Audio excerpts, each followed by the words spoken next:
2 തെസ്സലോനിക്കർ 2-ാം അധ്യായം 1-ാം വാക്യം. യേശുക്രിസ്തുവിൻ്റെ പ്രത്യക്ഷതയും അവൻ്റെ അടുക്കൽ നമുക്കുള്ള സമാഗമനവും ഉറപ്പായുള്ള ഭാവി സംഭവമാണ്.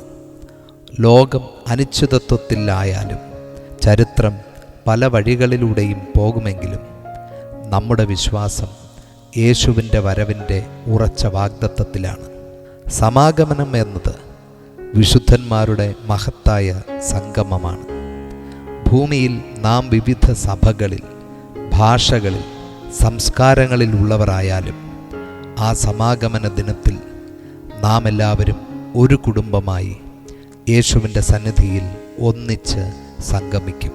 വേർപാടില്ലാത്ത, ദുഃഖമില്ലാത്ത സംഗമം. അതൊരു ശാശ്വത സംഗമമാണ്.